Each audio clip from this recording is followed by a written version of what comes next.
Audio Jungle. Muhammad ibn Abdullah wa ala alihi wa sahbihi wa man wala. Subhanaka la ilma lana illa ma 'allamtana innaka antal alimul hakim. Rabbi shrah li sadri wa yassir li amri wahlul 'uqdatan min lisani yafqahu qawli. Amma ba'du. Alhamdulillah, sama-sama kita sayangi, kita muliakan segenap panitia penyelenggara, keluarga besar dari Masjid Al-Ikhwan, juga keluarga besar dari yang mewakafkan masjid ini. Kita doakan semoga yang sudah meninggal dunia Allah bahagiakan dalam alam kuburnya,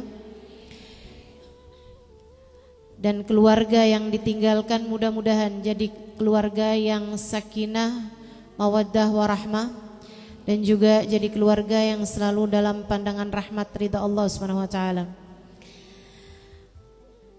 Segenap hubabah, segenap syarifah, segenap pimpinan pondok pesantren, pimpinan majelis ta'lim, segenap ustadzah yang mudah-mudahan semuanya dirahmati dan dicintai Allah, dan tentu saja semua yang hadir di majelis ini, baik ibu-ibu, kakak-kakak, adik-adik, anak-anak, yang mudah-mudahan semuanya dirahmati dan dicintai Allah, disayangi dan disyafaati Nabi besar Muhammad sallallahu alaihi wa ala alihi wa sahbihi wasallam insyaallah.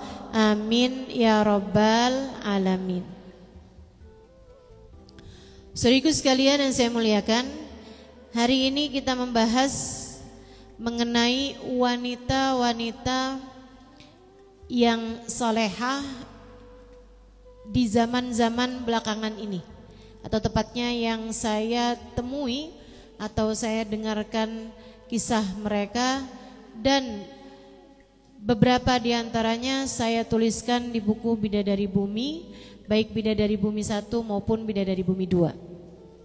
Harapannya mudah-mudahan semua yang hadir bisa jadi wanita-wanita yang solehah, bisa jadi bidadari-bidadari bumi tahun 2024 dan seterusnya. Jangan sampai 2024 aja, habis itu ke belakang-belakangnya enggak lagi ya. Mudah-mudahan Allah SWT senantiasa membimbing langkah-langkah kehidupan kita, sehingga kita semakin hari semakin solehah, semakin hari semakin istiqomah, semakin hari semakin diridhoi Allah SWT, semakin hari semakin dekat dengan jalan surga kita insyaallah. Amin ya rabbal alamin. Dan kali ini kita akan membahas mengenai hubabah tiflah, salah satu dari yang pertama-tama saya temuin di kota Tarim, Hadramaut, Yaman. Sebelum kita mulai, kita bacakan Fatihah dulu untuk hubabah tiflah dan para hubabah-hubabah yang lain. Mudah-mudahan Allah Subhanahu wa taala menjadikan kita orang-orang yang dapat meneladani mereka. Mudah-mudahan mereka semuanya dibahagiakan Allah sebahagia-bahagianya dalam alam kuburnya untuk yang sudah meninggal dunia. Ala hadhihi niyah bi kunniyatin salihah jami'ah syamilah bi niyatin nafa' wal intifa' wal mudzakarah wat tadhkir ibtigha' mardatih wa qurbih wa thawabih wa husnil khatimah ma'al lutfi wal afiyah wa salahil akibah wa ila hadratin Nabi Muhammad sallallahu alaihi wa alihi wasallam. Al-Fatihah.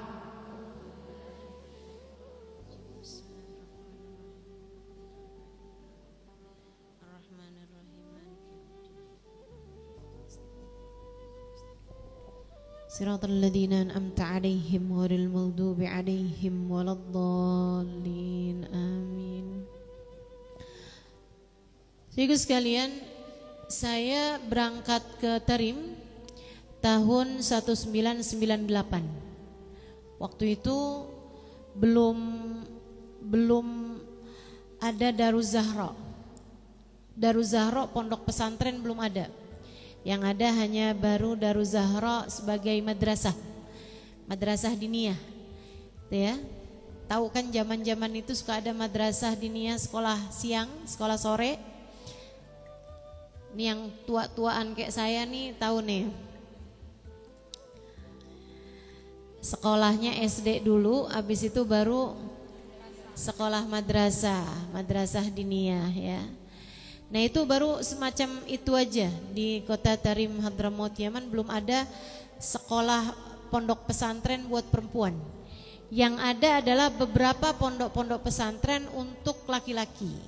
Nah, untuk laki-laki itu udah dari beberapa tahun sebelumnya, sudah bahkan udah berpuluh tahun sebelumnya sudah ada pesantren-pesantren, pondok-pondok pesantren untuk kaum laki-laki. Sementara kaum perempuannya mereka belajar dari diajarkan sama kaum laki-lakinya, atau mereka diajarkan di madrasah-madrasah, diajarkan juga di majelis-majelis taklim. Kayak gini aja nih, ngaji-ngaji gitu. Di majelis-majelisnya yang diadakan oleh hubabah, diadakan oleh para habaib-habaib di kota Tarim Hadramaut Yaman. Nah, ketika saya berangkat diajak sama bang saya kirain kayak mau belajar di luar negeri gitu. Keren gitu. Kirain, tahu-taunya lebih kampung dari kampung saya. Kota Tarim ya. Bahkan lagi saya datang tahun 1998, habisnya kerusuhan di Jakarta, habisnya krisis moneter di Jakarta itu teman-teman saya sekalian, saya ingat banget di kota Tarim itu belum ada jalanan yang beraspal. Kebayangkan kampungnya, kampung banget. Sampai dengan saya pulang tahun 2002, saya kembali lagi 2003. Saya balik lagi ke Indonesia tahun 2003, itu teman-teman saya sekalian belum ada lampu merah. Karena memang jarang juga mobil-mobilnya melintas. Sekarang saya rasa udah ada nih kayaknya ya, lampu merah. Saya ingat selama saya di sana itu mulai tuh ada jalan-jalanan yang dibikin beraspal gitu. Tapi meskipun keadaannya itu kampung, dan kebanyakan orang di sana itu orang kampung, ya pasti. Masa kampung yang banyak di sana orang kota. Walaupun keadaannya seperti itu, akan tetapi kalau urusan agama, urusan ibadah, urusan hati, saya berani jaminkan bahwa hati mereka jauh lebih modern daripada hati kebanyakan orang-orang yang hidup di kota-kota yang modern. Hati mereka tinggi, ibadah mereka bagus, kepedulian terhadap sesama luar biasa. Saya ingat saya datang ke sana deket sama bulan suci Ramadan. Pertama kali nyampe itu tinggal di kerabatnya temennya abang saya. Kita tinggal berapa hari di sana, kemudian pada bulan Ramadan kita cari-cari tempat buat tinggal, akhirnya dapet tuh satu rumah yang ada di atas masjid. Jadi di sana itu kalau bikin rumah bukan di atas ya, di samping masjid. Di sana itu kalau bikin masjid selalu bikin pemasukan buat masjid. Ini bagus juga nih. Itu sebuah pelajaran besar juga tuh. Sehingga nggak ada ceritanya masjid baik sejak pembangunannya ataupun sesudah terbangunnya masjid tersebut minta-minta sumbangan warga masyarakat. Justru di sana itu masjidnya selalu yang lebih kaya daripada warga masyarakatnya. Warga masyarakatnya itu belum punya AC, masjid-masjidnya udah pada punya AC. Itu saya bayangin kalau di Jakarta jadi tempat orang nginep.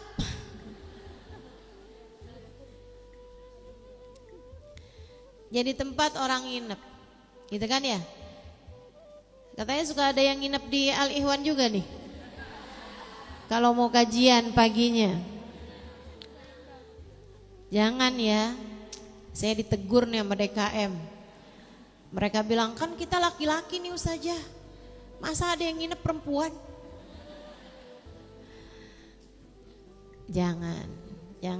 Jangan bikin malu saya. Teman-teman sekalian, nah ini masjid-masjidnya tuh kaya-kaya gitu. Bahkan di setiap masjidnya itu ada barodah namanya. Barodah tuh kayak dispenser untuk air dingin atau air biasa gitu. Untuk minum, air minum. Dan itu semua orang lewat di situ boleh ambil airnya. Bahkan kalau lagi susah-susah air tuh, itu orang pada ngambil air dari masjid. Jadi masjidnya kaya-kaya gitu di sana. Karena mereka sebelum bangun masjid itu memang sudah memiliki dana yang cukup untuk terbentuknya masjid. Nah, ketika bangun masjid tersebut, masjidnya berdiri pula pemasukannya masjid. Macam-macam. Ada yang di sampingnya masjid kebun kurma. Jadi hasil dari kebun tersebut dijual untuk penghasilannya atau untuk operasinya dana masjidnya gitu per bulannya. Ada juga yang di dekatnya masjid itu dibikin pertokoan yang disewakan. Nanti tuh hasilnya itu untuk masjid. Atau kadang-kadang dibikin toko yang dikelola oleh masjid sehingga penghasilan dari toko tersebut juga buat masjid.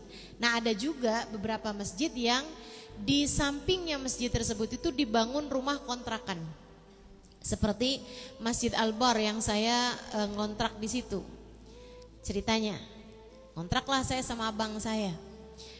Jadi begitu masuk itu langsung tangga, naik ke atas, rumahnya di atas. Gitu ya. Persis di sampingnya masjid. Jadi saya kalau tidur ada satu kamar itu yang memang bersebelahan sama kayaknya deketan sama tempat tempat orang adzan, tempat muadzinnya gitu. Saya kayak lagi diadzanin di telinga saya. Berasa jadi bayi saya. Tiap waktu sholat pula gitu ya. Masya Allah. Nah, teman-teman sekalian, saya pun tinggal di situ gitu. Di bawah itu isinya pertokoan, beberapa toko gitu, kayak ada semisal 3 toko, di atasnya rumah kami gitu. Terdiri dari 3 ruangan, ada kamar mandi dan seterusnya. Saya pun tinggal sama abang saya, hari pertama belum punya barang, pas di bulan Ramadan. Gak punya buat bukaan puasa, gak punya nih. Mau buka puasa apaan, beli apa juga gak ngerti. Beli bakwan di mana masih belum paham. Bala-bala ya. Abang saya siang hari itu dia bilang sama saya mau keluar nih ke toko, mau beli kasur, mau beli kompor, mau beli barang-barang, dia bilang. Saya pun nyatetin tuh apa aja yang mesti dibeli gitu kan. Dia pun keluar, ya kayak piring, sendok gitu, penggorengan sama pokoknya semua itulah, panci dan seterusnya. Akhirnya keluarlah abang saya sapu-sapu, bersih-bersih gitu ya. Kayak sekitaran jam 2, jam 3 gitu ada yang gedor-gedor rumah saya. Di sana itu orang gedor-gedor emang gak pernah pelan. Saya gak ngerti itu kenapa. Kayaknya memang ininya ya, kebiasaannya gitu. Jadi saya panik, saya kaget, saya pikir wah ini nih kayaknya nih ada orang mau nganterin kasur, mau nganterin barang-barang yang dibeli sama abang saya gitu.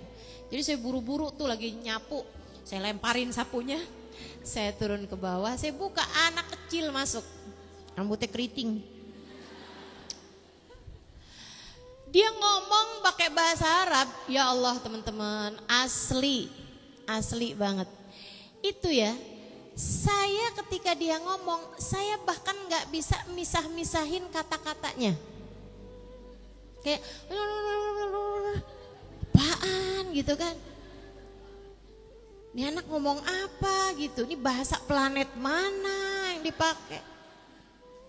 Saya itu bukan yang nggak familiar sama bahasa Arab. Saya udah mondok 8 tahun.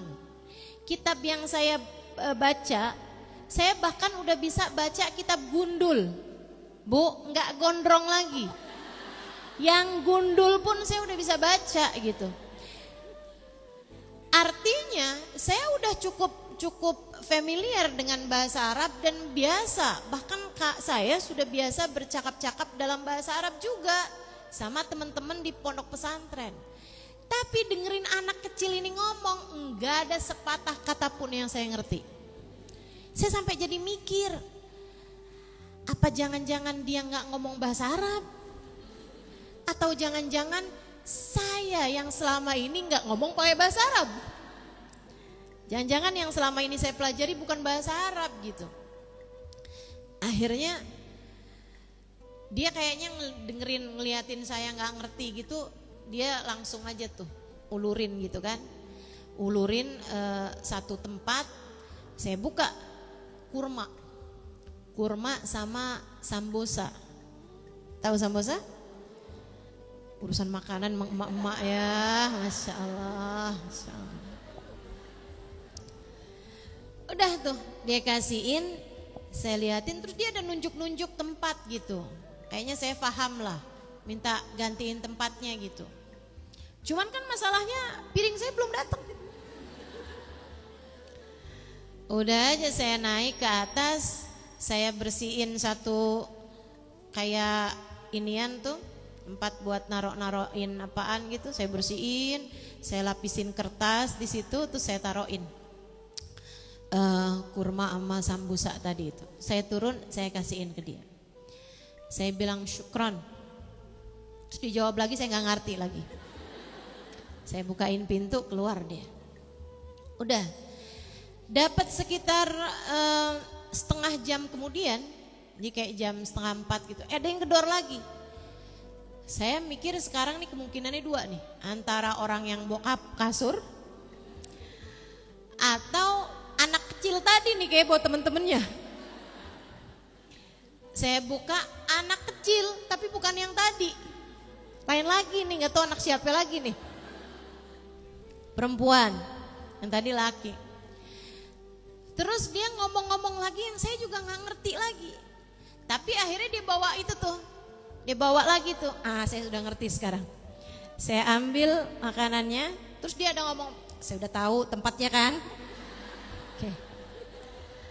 Saya naik ke atas, saya turunin. Nah, karena dia anak perempuan, saya pikir mungkin nih masih bisa nih saya ajak ngomong dia gitu. Saya pun tanya sama dia. Saya bilang, aina sa'usolli sholat tarawih. Hah? Saya ngomong bahasa Arab loh, dia gak ngerti.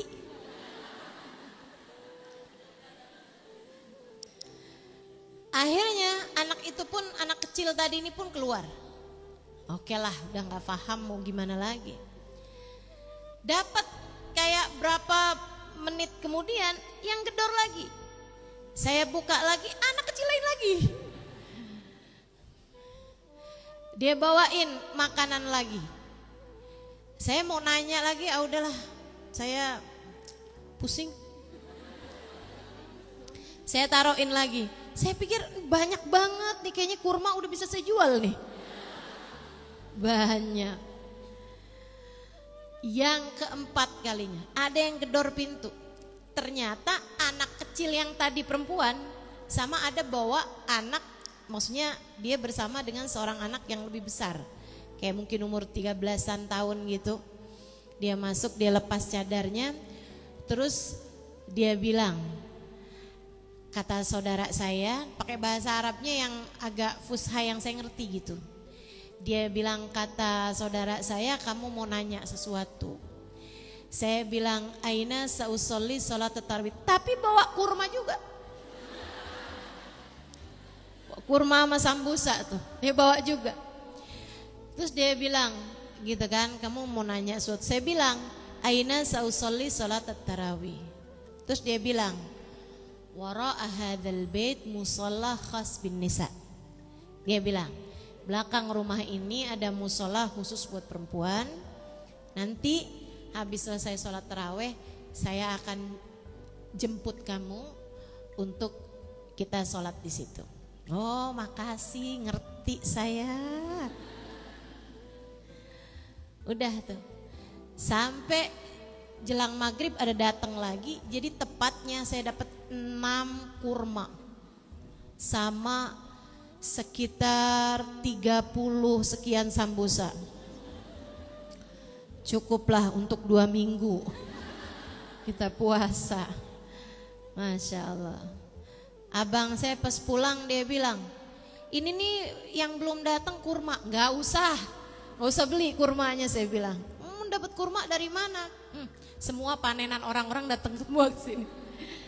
Banyak banget sambusanya. Dan benar tuh, jelang Isya, begitu habis kedengeran, hampir kedengeran suara adzan Isya, ada perempuan yang tadi tuh, dia ketuk rumah saya udah siap-siap, udah mau kena gitu kan. Saya pun keluar sama anak tadi itu ke musola belakang rumah saya, deket banget ternyata. Jadi belakangnya masjid itu adalah musola gitu, khusus buat perempuan. Jadi di sana tuh yang namanya masjid buat laki-laki, yang namanya musola buat perempuan. Makanya musola itu boleh dimasukin perempuan yang haid. Karena memang musola itu dibikinnya buat perempuan, jadi buat majelis perempuan, buat kumpulnya perempuan gitu. Haid pun, wanita yang sedang haid pun itu boleh masuk ke musola tersebut. Nah, jadi khilaf di antara para ulama mengenai musola-musola yang ada di Indonesia. Apakah wanita yang haid boleh masuk di dalamnya? Karena kalau musola di Indonesia itu sebenarnya bukan khusus buat perempuan, akan tetapi tempat untuk sholat yang lebih kecil dari masjid, gitu kan ya? Kalau masjid itu bisa dipakai buat sholat Jumat, kalau musola nggak bisa dipakai buat sholat Jumat di Indonesia. Kalau di Kota Tarim, masjid itu buat laki-laki, musola buat perempuan. Masjid Jami adalah masjid yang digunakan untuk sholat Jumat. Bahkan masjidnya Darul Mustafa, itu masjid Ahlil Kisah, itu tidak bisa digunakan untuk sholat Jumat. Mereka tidak melaksanakan sholat Jumat di dalamnya. Mereka ngerjain sholat Jumatnya keluar ke masjid-masjid jami' yang lain gitu. Itu teman-teman saudaraku sekalian. Jadi hari itu saya keluar tuh. Nah ini sebelum saya cerita Hubabat Tifla ini ya. Saya pun keluar tuh ke masjid itu tadi. Ini saya kepengen ngasih tahu sama kamu bagaimana empati, kekerabatan, rasa cinta, persaudaraan sebagai sesama umat Islam.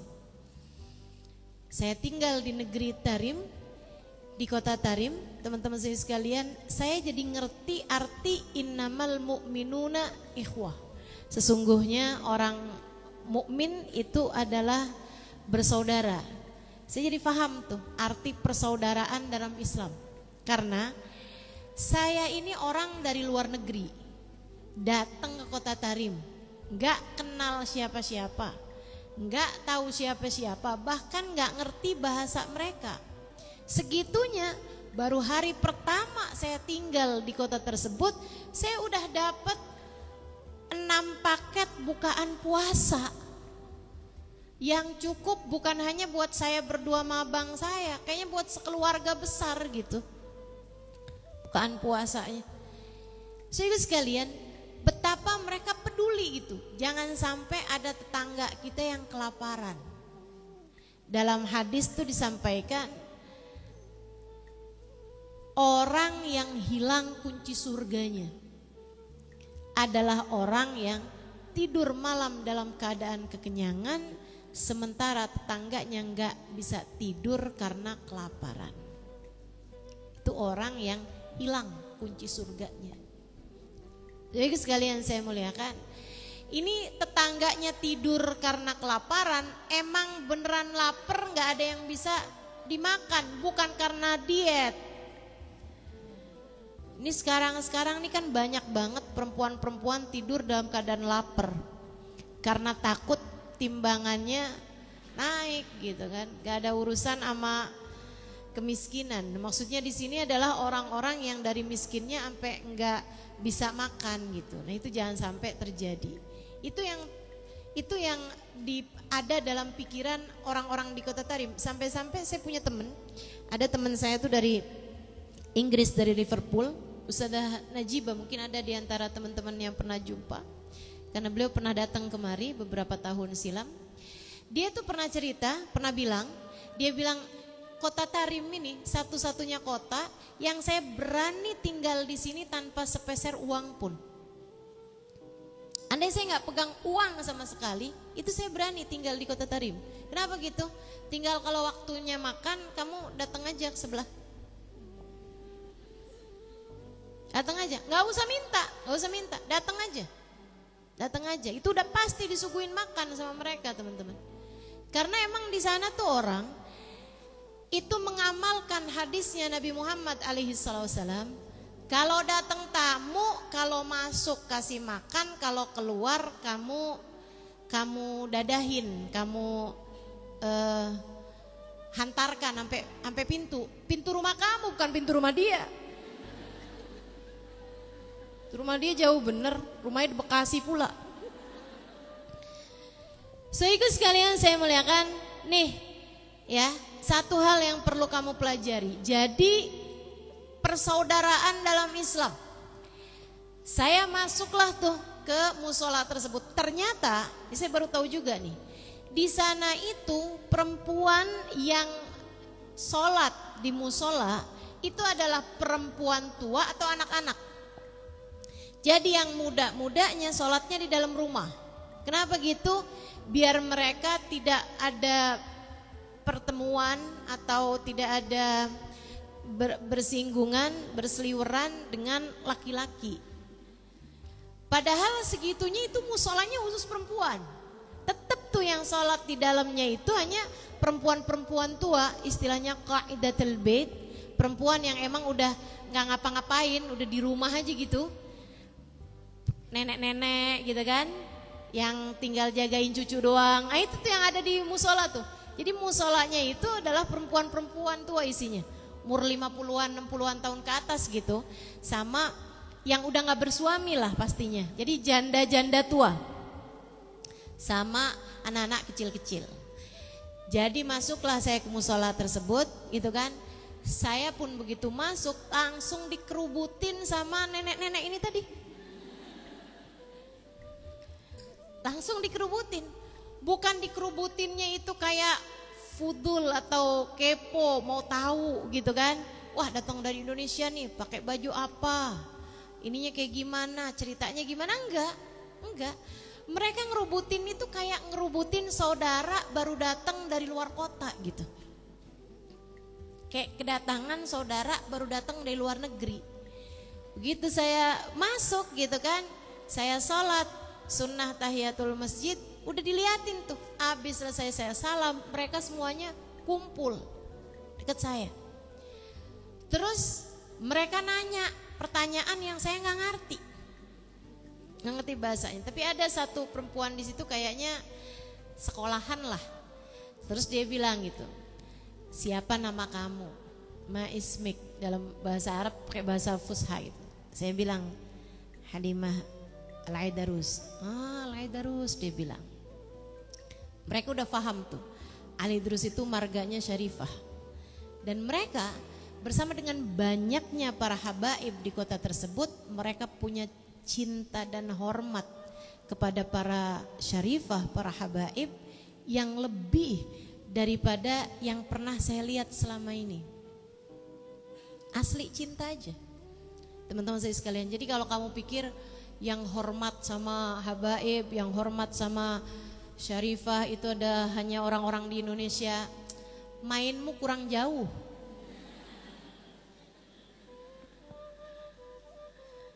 Jalannya tuh mesti yang rada jauhan biar kamu tahu gitu. Jadi sekalian, bahkan tuh yang cinta-cinta sama habaib, sama Syarifah itu di Mesir tuh luar biasa. Di Turki luar biasa. Cinta sama Nabi, cinta sama seluruh keluarganya Nabi. Jadi sekalian. Dan juga di Asia juga nih, Malaysia, Singapura punya cinta pada baginda kita Nabi besar Muhammad sallallahu alaihi wasallam dan mencintai kerabat-kerabat Nabi Muhammad yang biasa disebut dengan Ahlul Bait, atau biasa kalau yang laki-laki disebut dengan nama Habib gitu ya. Kalau perempuan bukan Habibah tapi Syarifah. Jadi mereka begitu saya bilang saya Halimah binti Utsman Al-Aidarus, dia bilang Al-Aidarus, Al-Aidarus.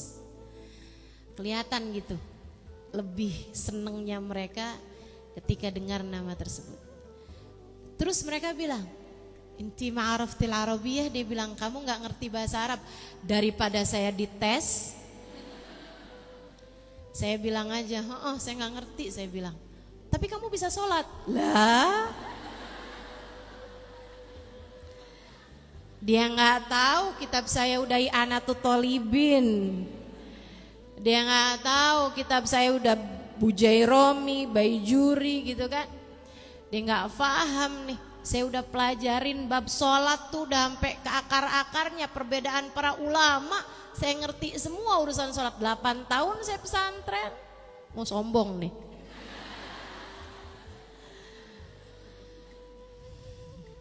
Tentu saja saya ngerti gitu kan. Cuman maksudnya mereka, kamu gak ngerti bahasa Arab tapi kamu bisa sholat. Sholat kan pakai bahasa Arab. Kalau dipikir iya juga sih ya. Ibu-ibu bisa bahasa Arab? Ibu-ibu sholat? Ngerti gak artinya bacaan ibu sholat itu? Insya Allah. Terus beneran dicek dong sama dia. Oke, Iqra'il Fatihah, katanya gitu. Coba kita mau denger kamu baca surat Fatihah. Ya ampun. Baru itu rasanya saya ngerti jadi orang yang dicek sama nenek-nenek. Dijuriin, didengerin semua nenek-nenek tuh. Saya baca surat Fatihah. Dia bilang, oh bagus. Habis itu mereka masih lagi, lanjut lagi. Dia bilang, Iqra'i surat Al-Ikhlas. Coba baca surat Al-Ikhlas. Udah tuh saya baca surat Al-Ikhlas. Ada lagi yang minta surat Al-Qadar. Yang lain lagi nih, nenek yang lain lagi nih. Saya baca tuh surat Al-Qadar. Al-Insyirah, dia bilang. Nenek yang lain lagi, kayaknya giginya tinggal berapa gitu. Saya baca tuh Al-Insyirah. Habis itu terus satu lagi bilang, coba tahiyat. Ini beneran ngetes nih gimana nih? Saya baca aja kan tahiyatul mubarakatus shalawatut thayyibatulillah. Udah pas. Jadi imam sekarang. Jadi mereka ngecek nih buat bikin saya jadi imam. Ya saya nggak mau lah. Akhirnya udah diimamin sama yang biasanya ngimamin. Pokoknya saya nggak mau judulnya. Udah tuh, sholatlah kita, sholat Isya, kemudian sesudahnya Ba'diyah Isya, kemudian sudahnya sholat tarawih. Habis selesai tarawih, pas sudah bubaran gitu kan, keluar, ditarik tangan saya pergi ke rumah tetangga. Itu saya umurnya 19-an tahun lah. Bayangin tuh ya. Dan saya kurus banget. Zaman itu tuh saya bawa angin terbang, melayang-layang. Saya dibawa tuh ke rumah tetangga. Saya duduk di rumahnya orang. Gak lama mereka bawain teh, mereka bawain kuaci. Itu makanan mereka tuh. Dan mereka punya skill yang bagus urusan perkuacian. Ya Allah, bener-bener saya kalau gak lihat sendiri tuh nggak tahu loh ada skill mengupas kuaci di dalam mulut. Nggak tahu saya.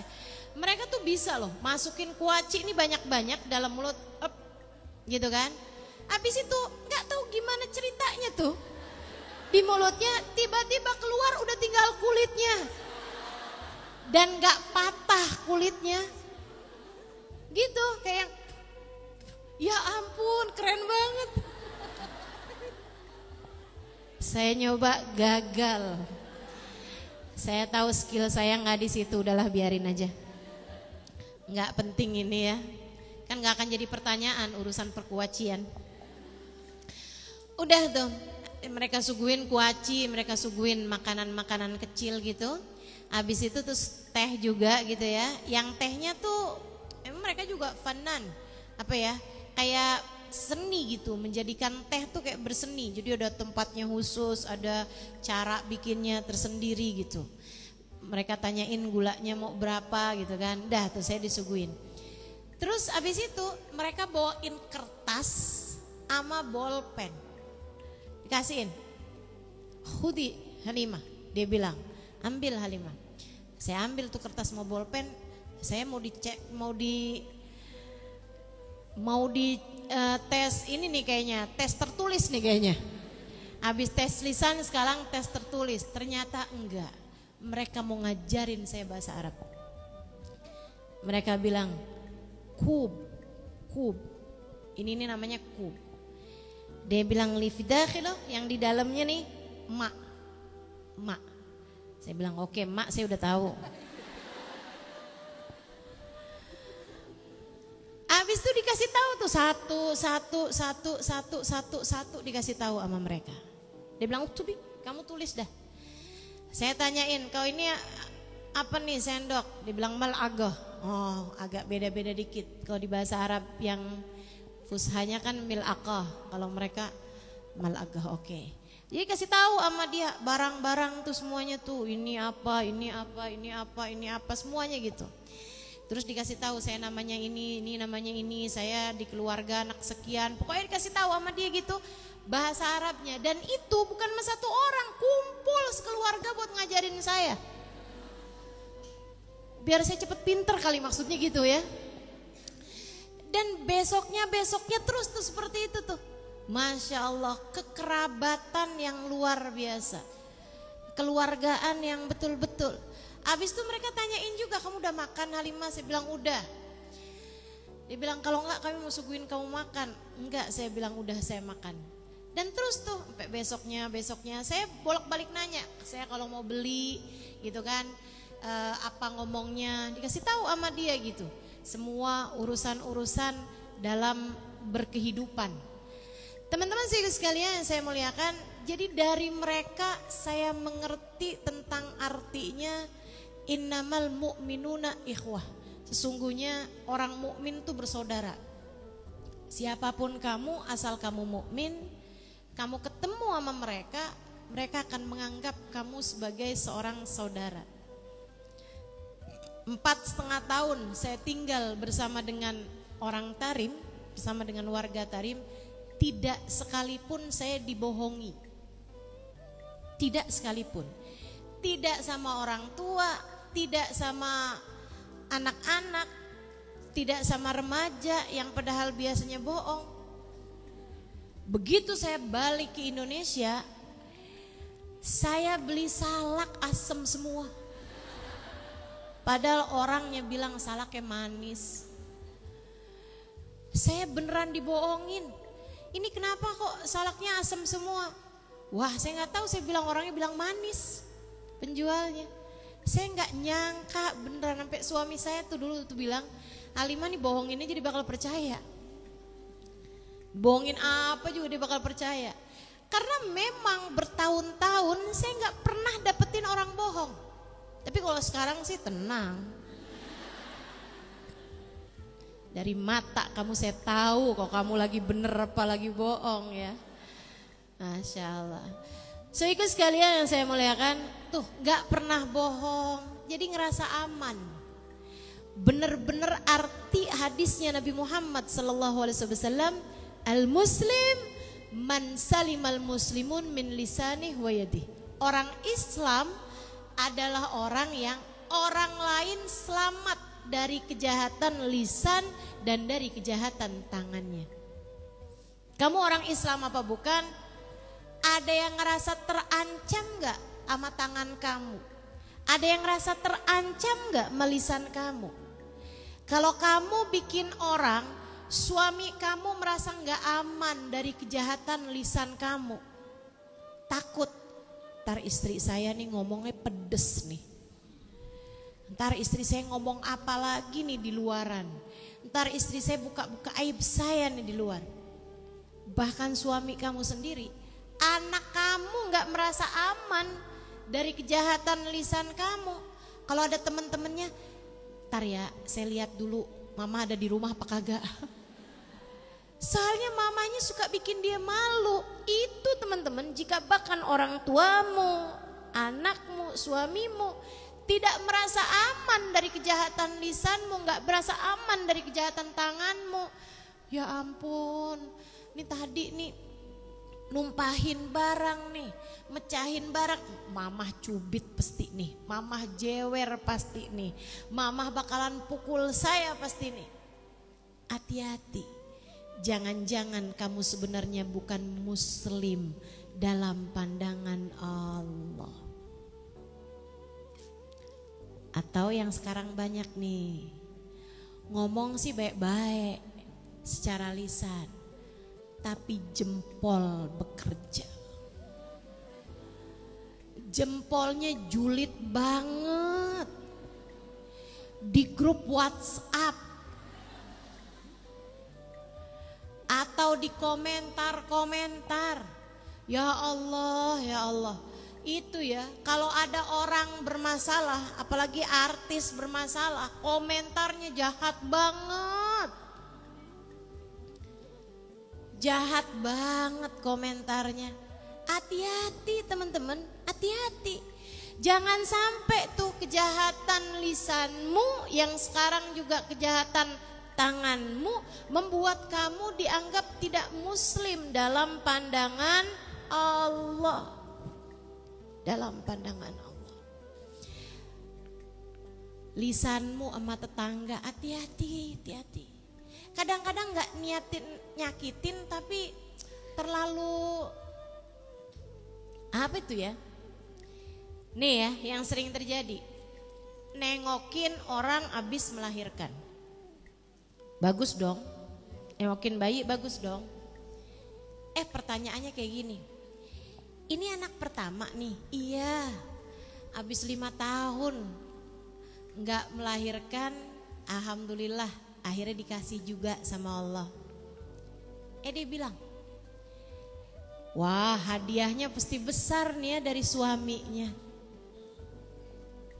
Itu dia asalnya gak pernah kepikiran buat minta hadiah sama suami. Gara-gara kamu ngomong begitu, apalagi kamu pakai ngebandinginnya sama diri kamu. Kalau saya sih jangankan anak pertama, saya sampai punya anak kelima aja, terakhir tuh dikasih berlian. HP yang baru suami saya beliin, ya ampun. Saudaraku sekalian, dia tuh asalnya gak kepikiran mau minta sama suaminya, gak kepikiran mau diberi hadiah oleh suaminya. Orang itu anak, dapat anak pemberian dari Allah buat kalian berdua kok. Kenapa mesti minta hadiah sama suami lagi? Anak tuh juga hadiah dari Allah SWT. Tapi gara-gara mulut kamu tuh, saya gak ngerti maksudnya apa. Yang akhirnya bikin istrinya manyun depan suami. Akhirnya kemudian istrinya minta sama suaminya, kamu gak kepikiran mau buat beliin hadiah? Saya nih udah melahirkan dengan separuh nyawa loh. Lah itu kan melahirkan anak kamu, anak kalian berdua gitu. Subhanallah, hati-hati ya lisan teman-teman. Suami istri bisa beranteman gara-gara kamu tuh. Hati-hati melisan, hati-hati melisan. Yang sabar ya kalau hadir majelisnya ustazah, panitianya galak-galak. Apa coba? Apaan coba? Maksud kamu nulis begitu tuh mau buat apa? Hati-hati sama kejahatan tangan kamu itu. Kamu gak mikir apa? Orang pas denger kayak begitu, pas baca kayak gitu, mungkin dia nggak pernah hadir majelis saya. Yang akhirnya dia nggak jadi hadir majelis. Akhirnya dia memutuskan, padahal mau hadir di Al-Ikhwan nih, tapi serem majelisnya ustazah. Ya udah mendingan ke mall aja. Ke mall dia kenalan sama cowok. Akhirnya jadi pacaran, bisa jadi catatan dosa dia tertulis dalam catatan perbuatan kamu. Hati-hati teman-teman, karena kamu mencegahnya dari kebaikan yang seharusnya dia lakukan. Hati-hati sama kejahatan lisan. Hati-hati sama kejahatannya jempol-jempol kita. Komentar-komentar yang baik-baik aja. Yang baik-baik aja. Ustazah kan kadang-kadang kita gak ngerti nih ustazah. Dampak hasil dari ucapan kita tuh kita kadang suka gak ngerti gitu. Udah gini aja. Kamu sebelum nulis, kamu sebelum ngomong pikirin. Kalau kamu jadi dia. Kalau kamu jadi seseorang yang denger ucapan yang seperti ini, gimana hasilnya? Dan kalau kamu gak yakin hasilnya akan berupa kebaikan, maka lebih baik jangan ucapkan. Kan begitu? Falyakul khairan aw liyasmut. Ucapkan yang bagus-bagus, yang udah pasti hasilnya bagus. Aw liyasmut, atau lebih baik diam. Berdebat padahal nggak tahu hadisnya, nggak tahu dalilnya. Udah, mendingan diem aja. Kita punya ilmu nih ya, saya sampaikan padamu teman-teman.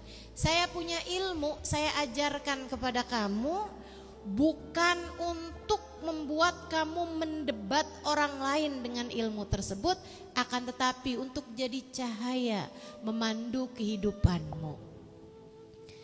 Jadi mau orang lain ngerjain yang berbeda sama kamu, ya udah nggak apa-apa. Yang penting kamu sendiri mantap menjalankan apa yang kamu yakini kebenarannya gitu. Saya kepengen kamu mantep doang. Kalau saya kasih tahu sama kamu dalilnya ziarah kubur bagi perempuan, menziarahi makam Nabi Muhammad sallallahu alaihi wasallam, menziarahi makam para ulama-ulama, menziarahi makam para wali-walinya Allah Subhanahu wa taala. Kalau saya kasih tahu ilmu-ilmu yang seperti itu, maksudnya adalah biar kamu mantap menjalaninya, bukan biar kamu mendebat orang yang mengatakan bahwa ziarah kubur itu hukumnya adalah atau syirik bahkan. Itu maksudnya. Jadi jangan kemudian yang wah dapat senjata nih dari ustazah, modal, catat semuanya nih, saya mau debatin si ini, mau debatin si itu. Enggak gitu. Ini ya, sebelum saya lanjutkan nih tentang hal ini, saya mau kasih cerita kecil. Ada saya punya kawan nenek-nenek di Indonesia. Ya. Ini kayaknya saya punya banyak temen nenek-nenek dari dulu nih. Ini tapi di Indonesia nih. Salah satu dari, ada beberapa nenek-nenek ini cerita sama saya. Dia bilang, kemarin tuh kita lagi kondangan. Nenek-nenek kondangan. Dia bilang, ini udah beneran nenek-nenek ya, umur 70-an gitu. Bersaudara. Kakak adik gitu kan. Dia bilang, lagi nih kakak saya ini udah selesai sholat nih. Habisnya itu dia duduk gitu kan, si adeknya nih sholat berjamaah sama yang lain gitu kan, di tempat hajatan itu, tempat kondangan itu. Dia bilang di tengah sholat nih, telinga saya nih berisik sama suaranya kakaknya nih, yang lagi diajak debat sama perempuan-perempuan di situ. Gara-garanya si kakak nih, si nenek ini, dia ngomong sama beberapa orang perempuan di situ, yang mereka itu masuk ke ruangan tempat sholat itu, tapi nggak mau sholat, mau touch up, mau dandan. Dia bilang nggak sholat, si nenek ini nih, si perempuan itu bilang, enggak, nanti aja kita jamak di rumah. Oh, musafir? Enggak, rumah saya deket sini. Maksudnya kayak disebutin lah nama daerahnya gitu. Misalnya Pasar Minggu gitu ya. Kan Pasar Minggu deket, kenapa di jamak? Ya boleh kok itu, katanya gitu. Umi rumahnya di mana? Kasih tahu tuh, misalnya gitu ya, di Kemang gitu kan. Nah Umi tuh bisa Mi sholatnya jamak Mi, ngapain Umi sholat sekarang? Didebatkanlah sama mereka ini teman-teman. Mereka bawa tuh pendapatnya, mereka bawa tuh ininya gitu kan, ayatnya dalam Al-Quran. Kata Allah dalam Al-Quran, aqimis sholata liduluki syamsi ila ghasakil laili wa qur'anal fajri. Kana qur'anal fajri kana masyhuda, gimana ayatnya? Wa qur'anal fajri kana masyhuda, aqimis salata liduluki syamsi ila ghasakil laili wa qur'anal fajr ya. Ini kenapa saya pas lupa nggak ada yang bisa ngingetin?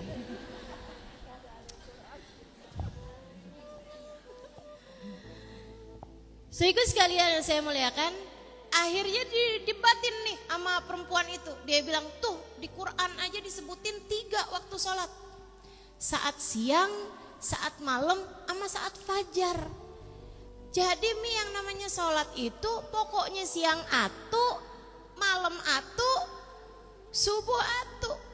Waktu sholat cuma 3. Nih si umi-umi ini gelagapan.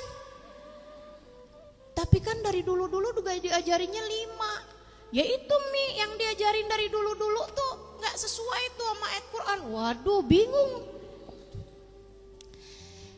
Dia bilang abis selesai sholat, saya tanya tuh sama si perempuan-perempuan itu yang memang masih lagi dandan, masih lagi pasang-pasang alis apa segala macem gitu. Dia bilangin, Dek, udah pada nikah belum? Udah Mi. Sama yang tadi sholat nih, adeknya nih, umi-umi juga, nenek-nenek juga. Dia bilang, udah pada nikah belum? Udah. Udah punya anak? Udah. Anak saya 3, anak saya 4. Dia jawab tuh sama dia orang tuh. Terus tanyain, doa ketika berhubungan intim apaan? Ya ada. Ya apa doanya? Ada. Ya apa? Ya sekarang sih saya lupa. Tapi anak udah 3. Gak bisa jawab. Akhirnya Umi itu bilang, ini bedanya ilmu kita sama ilmu kalian. Kalian tuh punya ilmu buat debat, sementara kami diajarin ilmu buat diamalkan. Pada langsung malu tuh. Pada langsung malu. Itu teman-teman sekalian, kita punya ilmu bukan buat bahan debat. Kita punya ilmu untuk jadi cahaya, menerangi langkah kehidupan kita. Jadi kalau udah ketemu orang mau ngedebatin kamu tentang urusan, kenapa sih kalau malam Jumat baca Yasin gak ada dalilnya, itu tinggalin aja. Bukan tinggalin Yasinnya, tinggalin debatnya. Man tarakal mira wa huwa mubtil. Siapa yang meninggalkan perdebatan padahal dia benar, padahal dia salah, dia nggak tahu gitu, dia nggak ngerti ilmunya, tapi ditinggalkan perdebatan tersebut.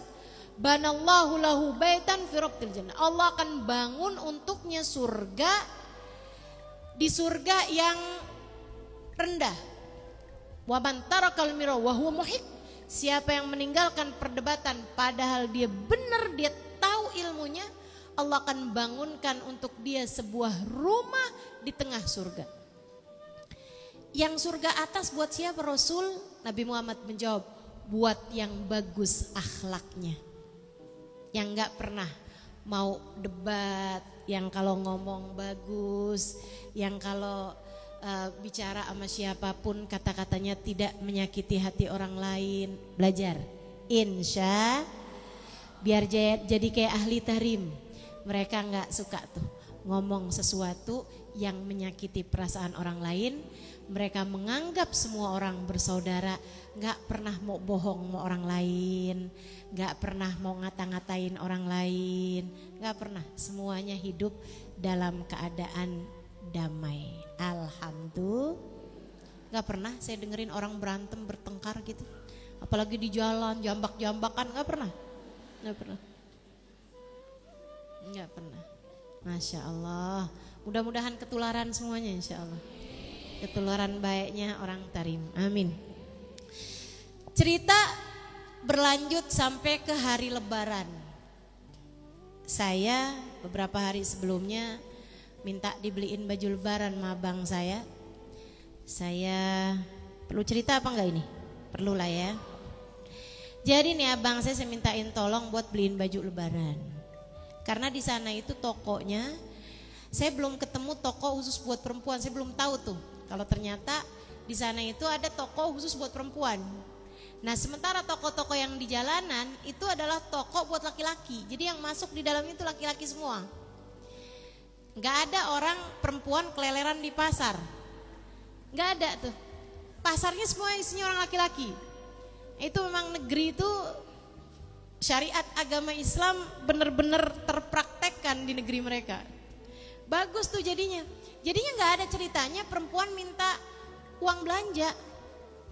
Karena yang belanja semua laki-laki gitu kan.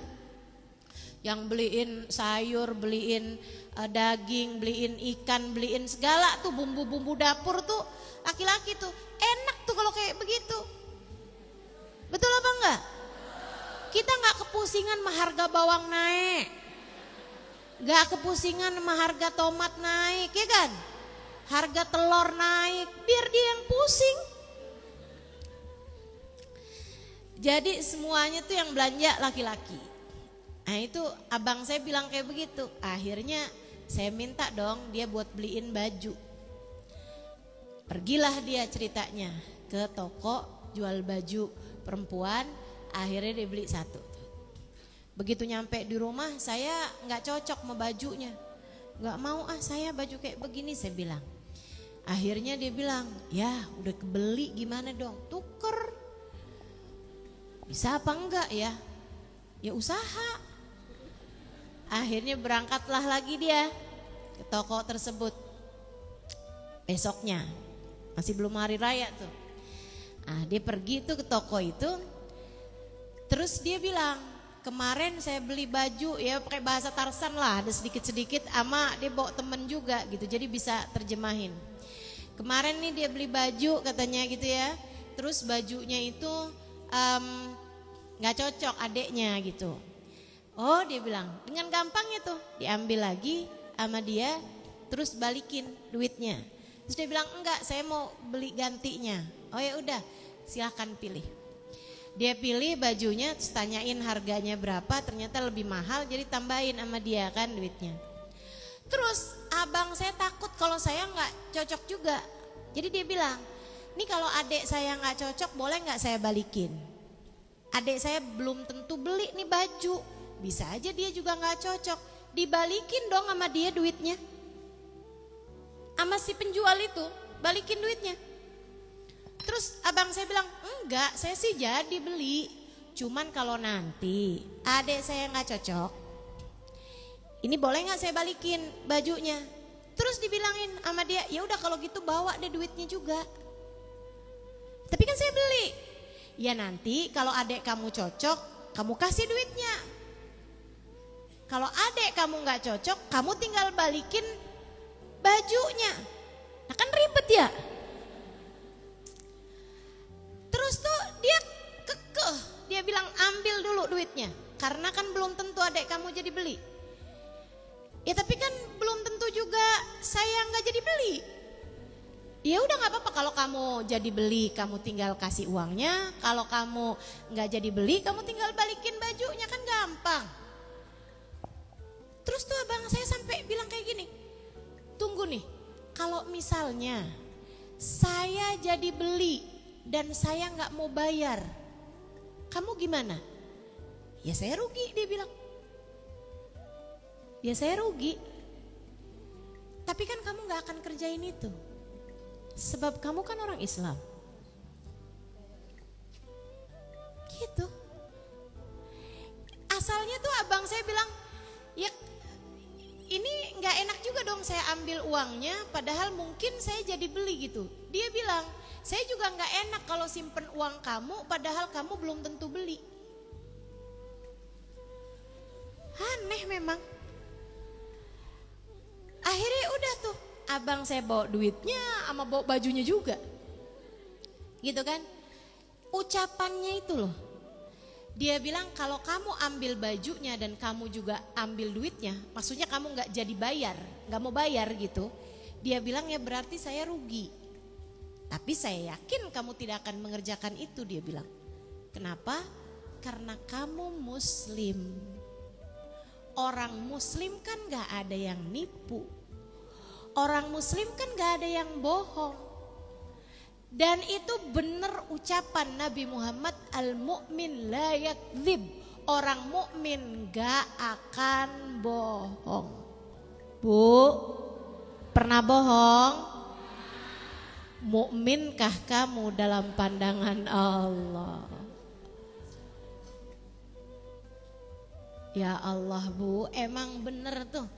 Tarim syekh man la syaikhalah. Tarim itu guru bagi yang gak punya guru. Dan saya ngerasain karena bertahun saya 4,5 tahun saya tinggal di Tarim. Saya hanya sekitar 1,5 tahun aja tinggalnya di pondok pesantren. Atau 2 tahunan aja saya tinggalnya di pondok pesantren. 1,5 tahun, ya 1,5 tahun saya tinggalnya bersama dengan warga di negeri tersebut. 3 tahunnya saya tinggal di pondok pesantren. Artinya tinggal di asramanya tuh hanya sekitar 2,5 tahun lah, gitu ya. Yang 2 tahunnya tuh saya tinggal barengan sama warga. Saya tinggal bersama dengan mereka dan saya mendapatkan pelajaran-pelajaran yang berharga dengan saya tinggal di negeri mereka tersebut. Masya Allah, Masya Allah. Ntar nih kan kita pelajarannya tentang banyak perempuan-perempuan Tarim. Nanti pelajaran-pelajaran lain akan saya sampaikan kepadamu juga tentang apa aja yang saya pelajari dari mereka semuanya tersebut ya. Insya. Jadilah di hari Lebaran saya pakai baju tuh, baju baru. Yang saya cocok nih, yang kedua abang saya bawain itu. Akhirnya saya pun pakai tuh baju Lebarannya. Cuman saya bingung mau kemana. Bajunya baru tapi kagak kemana-mana kan. Saya bilang sama abang saya ikut dong. Dia bilang acaranya semua buat laki-laki. Lah acara perempuannya di mana? Nggak tahu sih, saya kan laki-laki, dia bilang. Waduh, repot bener ya. Akhirnya saya pun pakai baju Lebaran, nggak pakai makan opor, nggak ada nastar, kastengel dan sejenisnya. Pagi-pagi tuh habisnya makan nasi pakai telur, kayak nggak ada rasa Lebarannya. Saya ingat berapa hari sebelumnya saya habis berkenalan sama seorang perempuan yang pernah datang ke majelis ini beberapa tahun yang lalu. Namanya Ustadzah Zainab Al-Khatib. Beliau sangat pandai teman-teman, sangat pandai. Saya kalau beliau ngajar tuh mata saya terbelalak. Gila, apal semua. Ya ampun, apal semua. Itu beliau ngajar sejarah Nabi Muhammad SAW tentang bagaimana kaum masyarakat Arab dan seterusnya itu ya, dari mulai sebelum keberadaan Islam, denah kota Mekah gitu kan, digambarin sama dia petanya. Di sini rumah Sayyidah Khadijah, di sini rumahnya ibunda Nabi Muhammad, di sini rumah. Keren banget tuh, otaknya emang bener-bener brilian teman-teman. Ustazah Zainab Al-Khatib. Beberapa tahun sesudahnya saya kalau beliau ngajar sirah Nabi, saya akan duduk di majelisnya.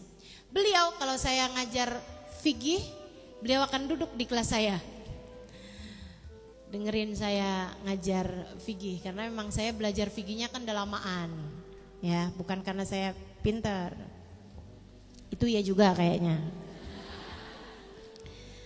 Tapi kalau diterus-terusin ntar saya sombong, ya kan? Sehingga sekalian saya muliakan, tuh Ustazah Zainab Al-Khatib. Beberapa hari sebelumnya tuh saya ketemu sama beliau di salah satu majelis, kita ngobrol. Beliau bisa bahasa Arab Fusha. Jadinya saya enak gitu ngobrolnya, bisa lah saya berbicara sama beliau.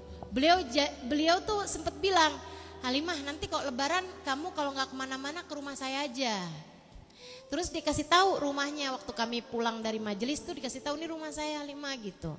Akhirnya saya ingetin tuh karena rumah di sana tuh sama semua. Kayak kotak-kotak gitu aja. Di dalamnya baru beda gitu. Tapi kan kita susah ya. Masa mau masuk dulu? Akhirnya saya tandain rumahnya dapat berapa rumah gitu dari rumah saya. Besoknya karena bang saya berangkat sendirian, saya pakai baju baru. Saya jalan pergi ke rumahnya Ustazah Zainab Al-Khatib. Saya ketok pintu, yang buka anaknya. Begitu ngelihat saya, Halimah, dia bilang gitu. Halimah Indonesia, Halimah dari Indonesia gitu. Tali dia bilang. Ibu saya udah ada cerita tentang kamu tuh, bilang katanya kamu mau datang ke sini.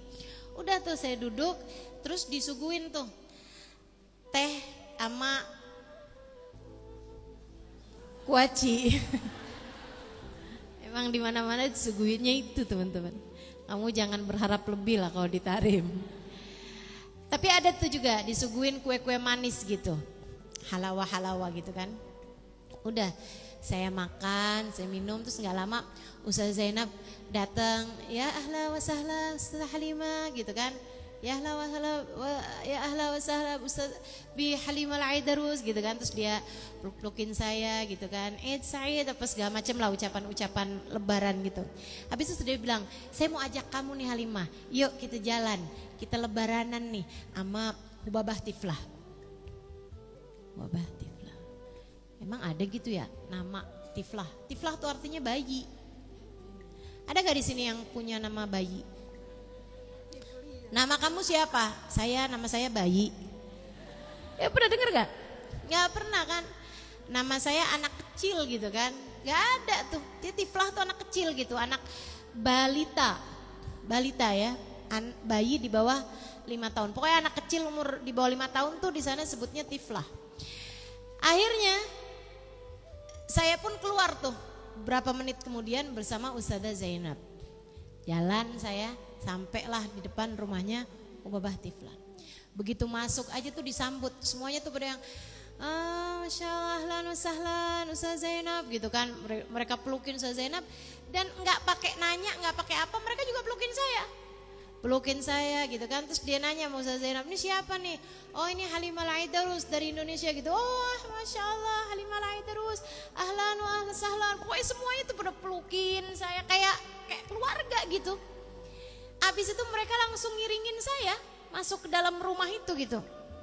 Teman-teman saya sekalian, itu mereka tuh kayak bahagia semua, seneng semuanya, penuh sukacita semuanya. Enggak pas sama rumah yang saya masuki itu. Itu teman-teman saya sekalian, rumah yang saya masuki miskin papa.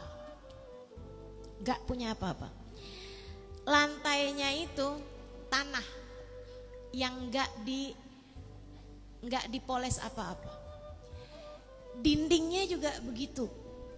Terus tuh di sudut ruangan itu kayak ada tumpukan bantal-bantal yang udah enggak jelas warnanya. Jadi saya tahu kalau malam mereka tidur di tempat tersebut.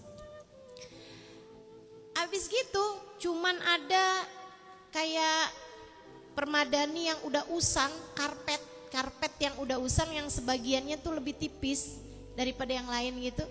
Nggak ada sandaran-sandaran yang biasanya saya dapati di rumah-rumah orang tarim gitu. Nggak ada kayak permadani empuk-empuk gitu, nggak ada kayak lampu-lampu yang bagus gitu di ruangan situ, nggak ada. Miskin, bener-bener miskin. Tapi muka mereka tuh senengnya sama tamu, kebahagiaan mereka nggak pas sama kemiskinannya itu gitu. Saya tuh sampai kayak gini loh. orang miskin ternyata boleh bahagia ya. Orang miskin ternyata boleh nyambut tamu sebegitu senengnya ya, nggak ada air mata, nggak ada kayak kesusahan gitu, nggak ada. Teman-teman saya sekalian, ini bertolak belakang sama yang biasa kita saksikan di negeri kita Indonesia tercinta ini. Betul gak? Kalau orang miskin tuh kayaknya tuh yang iya nih susah hidupnya, udah langsung kayak nggak boleh ketawa gitu. Kecuali mungkin ya yang di pedalaman-pedalaman yang memang semuanya juga orang miskin-miskin juga gitu kan, rata-rata kayak begitu gitu. Kalau di Jakarta sini kan terutamanya gitu, kayak jomplang banget. Kayaknya tuh yang boleh ketawa, boleh seneng, boleh senyum, hanya orang-orang yang memang mereka mapan secara duniawinya gitu. Kalau udah nggak mapan secara duniawi tuh kayak nggak boleh seneng gitu, betul apa enggak? Ini yang mudah-mudahan akan kita hilangkan. Seberapapun saldo rekening kamu, berbahagialah. Seberapapun harta yang kamu punya, senenglah.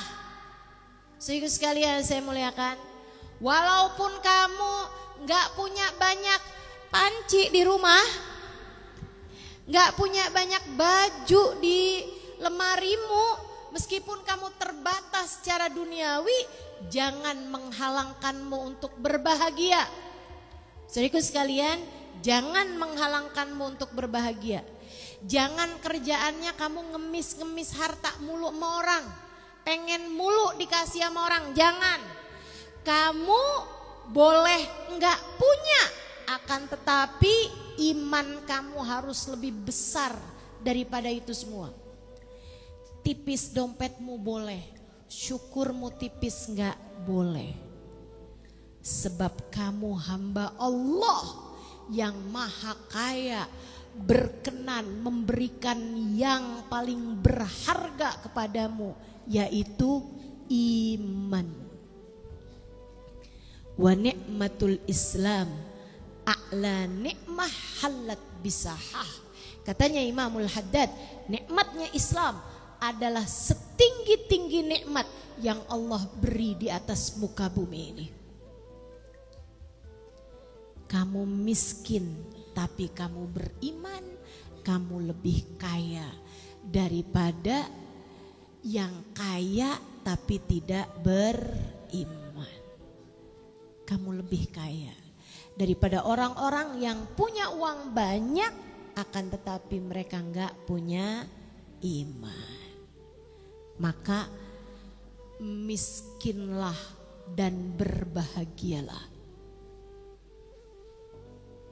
Saudara sekalian, kamu jangan sampai kebahagiaan kamu tuh terhalang sama sedikitnya uang.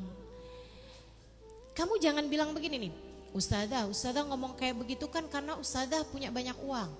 Kamu jangan ngomong kayak begitu sama seseorang yang bertahun gak pegang uang. Saya waktu mondok di Tarim, itu saya sering banget gak punya uang, teman-teman saya sekalian. Dan saya gak peduli. Saya gak pegang uang, gak apa-apa. Kadang saya lupa kalau saya gak punya uang. Saya lupa.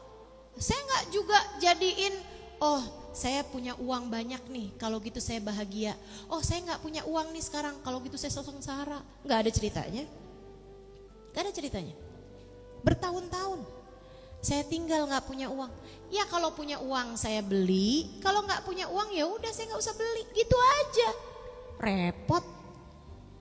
Nih ibu-ibu nih, yang bikin kamu repot itu Bu, karena kamu suka membandingkan apa yang kamu punya sama orang lain. Itu yang bikin kamu gak bisa syukur. Andai aja gini nih, kalau kamu punya banyak, kamu silahkan beli. Kalau kamu gak punya banyak, kan begitu ya? Kamu beli aja yang seukuran sama kepemilikan kamu bakalan seneng hidupnya. Gak usah maksain, yang bikin kamu susah bahagia karena kamu suka maksa. Giliran gak punya duit, akhirnya kamu utang. Ada yang begitu? Kayaknya ada nih muka-mukanya nih. Jangan gitu dong. Kalau sanggupnya beli cuma nasi uduk, ya nggak usah beli steak. Nggak usah makan steak, kan begitu ya? Kalau sanggupnya cuma buat hadir majelis, bayar angkot, gitu kan ya? Ya nggak usah pakai nge-Grab. Halo? Pakai beli, pakai Grab mobil, apalagi ya ampun, ya ampun. Kredit motor Ya kalau kamu ada uangnya sih nggak apa-apa. Tapi jangan maksain, yang bikin nih suka maksa-maksa nih. Ini nih yang bikin kita jadi susah hidupnya akhirnya. Jadi nggak apa-apa miskin, tapi nggak bahagia jangan. Sama kayak misalnya nih, kamu sehat kamu bahagia, kamu sakit juga bahagia. Jangan sampai sakit bikin kamu jadi yang, aduh saya susah nih, saya sakit nih, saya nggak bisa bahagia. Siapa bilang?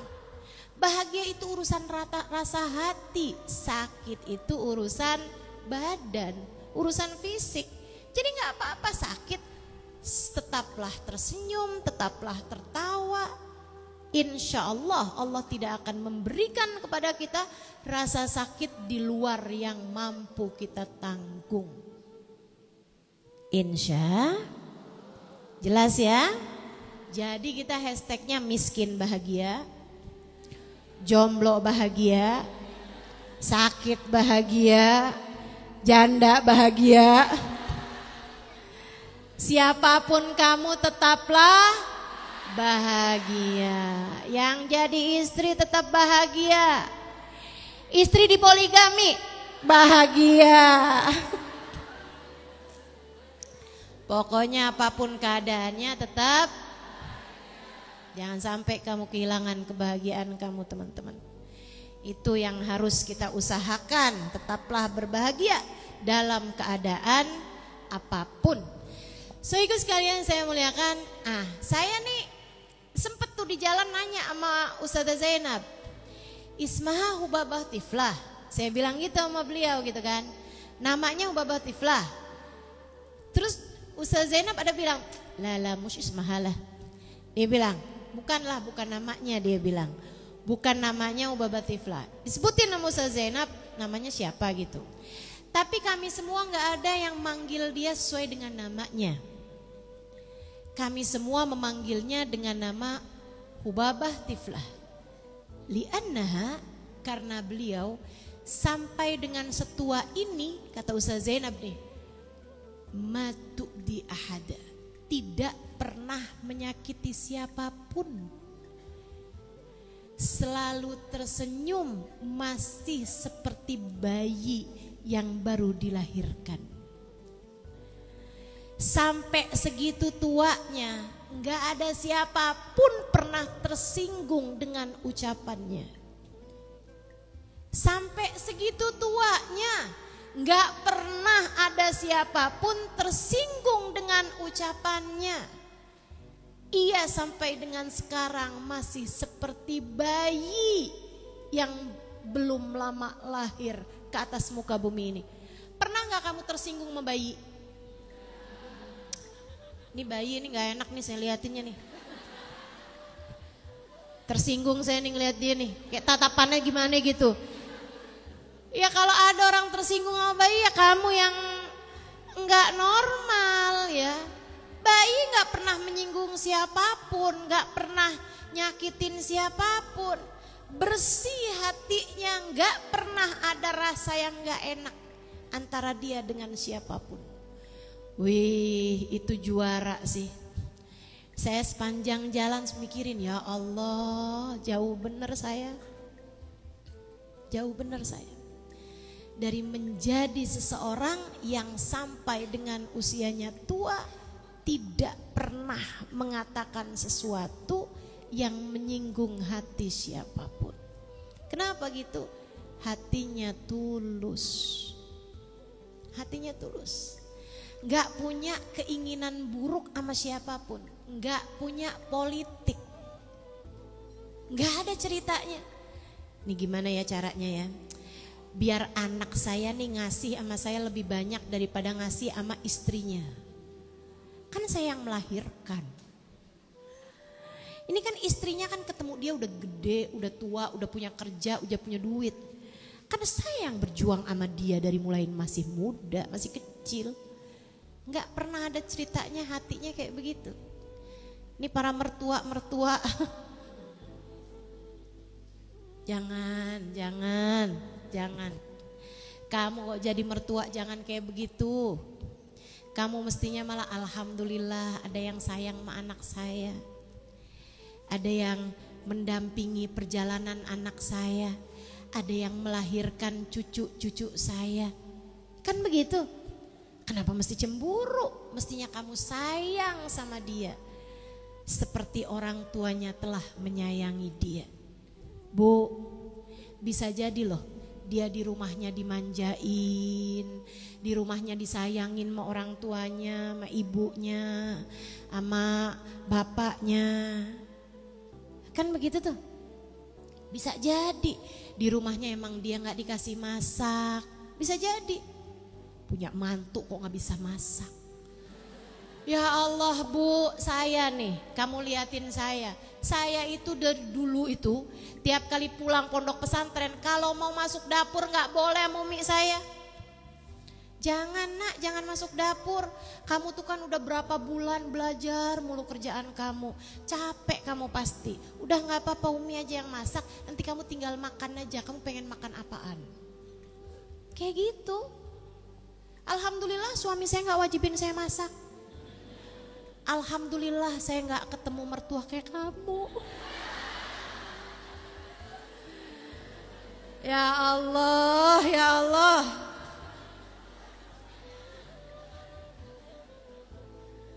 Sebagai ustadzah saya sampaikan kepadamu, jangan ikut campur sama urusan rumah tangga anak-anakmu. Cukup anak-anakmu, mantumu sayangin aja semuanya. Lihatnya jangan kayak gitu ya. Saya udah susah-susah besarin anak saya, giliran seneng sekarang yang menikmati malah istrinya. Jangan, dibalik mikirnya. Ya Allah kesian banget nih mantu saya. Mungkin di rumahnya dulu dimanjain, sekarang malah nih harus ngelahirin cucu-cucu saya. Kesian, harus sakit ngelahirin anak-anaknya anak-anak saya. Kan begitu? Nah tuh mikirnya mesti kayak begitu tuh. Biar rahmat sama orang, biar sayang sama tiap orang. Biar kita bisa ngelihat kelebihan, kebaikan-kebaikan dari setiap orang. Ubabah Tiflah, semua orang dia sayangin. Semua orang dia sayangin. Teman-teman sekalian, sampai segitu tuanya tidak pernah ada satu ucapannya menyakiti hati orang lain. Kamu punya ucapan yang menyinggung orang lain? Kamu ada? Banyak? Sering? Mau sampai kapan? Enggak, saya serius nanya, mau sampai kapan? Kalau kamu sampai segini tuanya nih masih belum juga memutuskan, mulai sekarang saya akan belajar agar setiap ucapan saya bisa bikin hati orang lain senang. Mulai sekarang saya belajar agar tidak menyinggung orang lain dengan ucapan saya. Mulai sekarang saya belajar nggak mau ngomong kasar, nggak mau ngomong kata kotor, nggak mau ngomong dengan nada-nada yang tinggi, nggak mau bentak-bentak orang, nggak mau ngomel-ngomelin orang. Bisa kan? Bisa sebenarnya, bisa. Bisa. Insya biar gak kepanjangan hisabmu di akhirat. Biar gak kepanjangan azabmu di akhirat. Biar gak kepanjangan susahmu di akhirat. Biar nanti di hari akhirat kamu pantas ada di belakang baginda Nabi besar Muhammad. Yang para ulama, para sahabat meriwayatkan tentang beliau, maka nafahasyan wala la'anan. Nabi Muhammad enggak pernah ngatain orang, Nabi Muhammad enggak pernah ngomong kasar. Nabi Muhammad tidak pernah menyakiti orang lain. dengan ucapan beliau, bahkan kepada yang telah menyakiti beliau sekalipun. Habis dianya jahat ustazah, ya biarin dia aja, kamu jangan. Kamu jangan.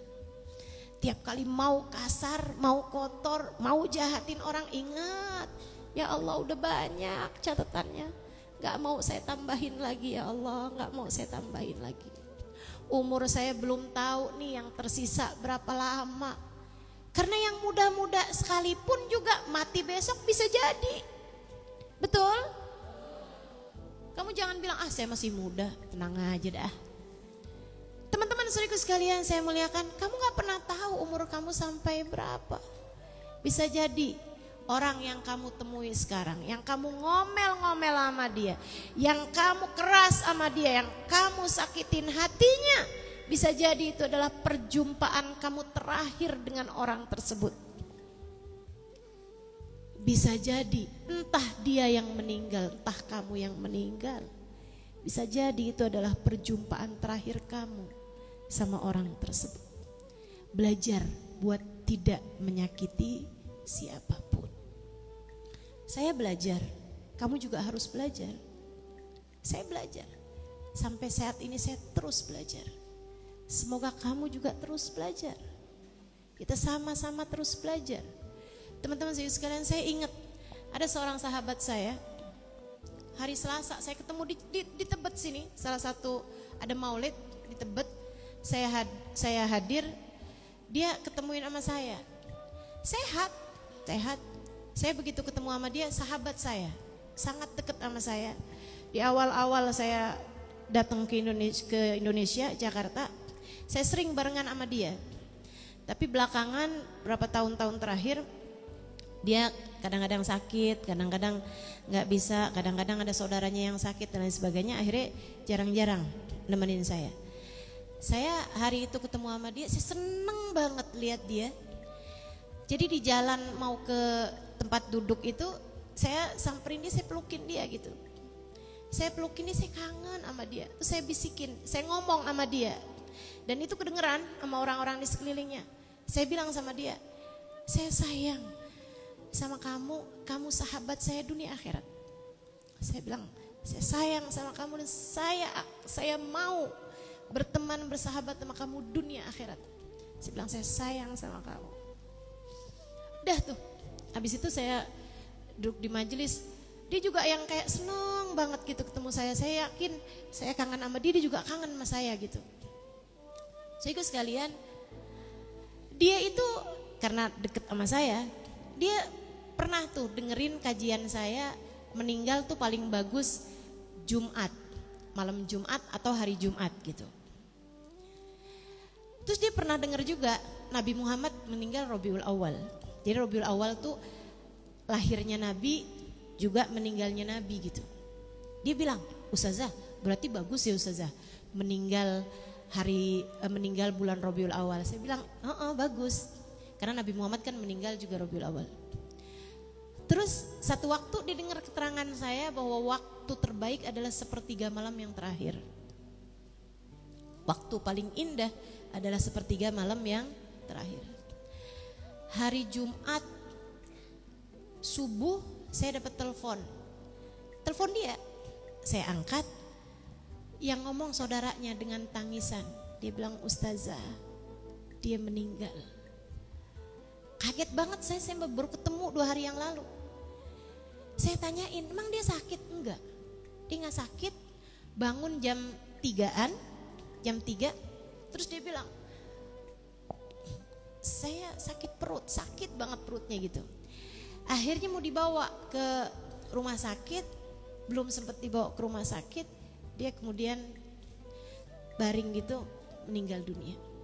Meninggal dunia di sepertiga malam yang terakhir, di malam Jumat di bulan Rabiul Awal. Dapat 3-tiganya. Masya Allah, Masya Allah. Kita gak tahu kemuliaan orang yang kita temui, yang ada di samping kamu gak tahu muliaannya. Maka jangan berani-berani ngebentak atau gak kasih duduk misalnya gitu.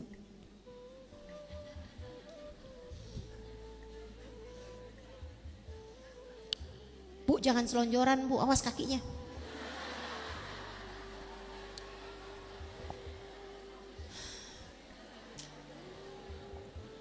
Ketawa kenapa? Berasa. Ya ampun. Hadir majelis tuh keluar jangan dorong-dorongan. Jangan dorong-dorongan. Jangan, udah tenang aja. Buru-buru apa sih juga? Ya udah yang santai biar semuanya selamat. Ini dorong-dorongan sampai ada yang jatuh. Astagfirullah. Malu saya.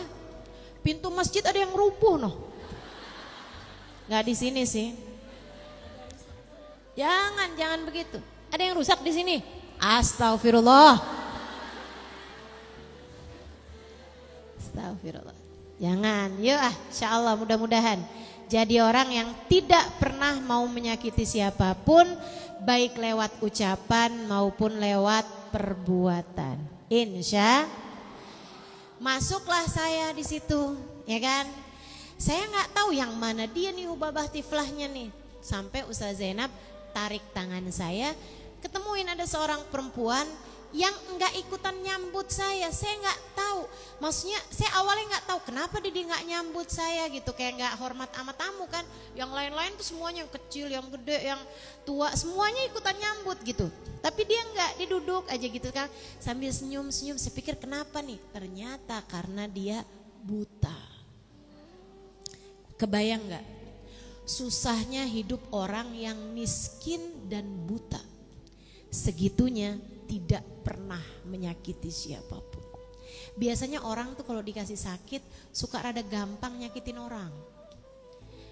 Suka gampang emosi, apalagi sakit gigi. Betul gak? Insya Allah.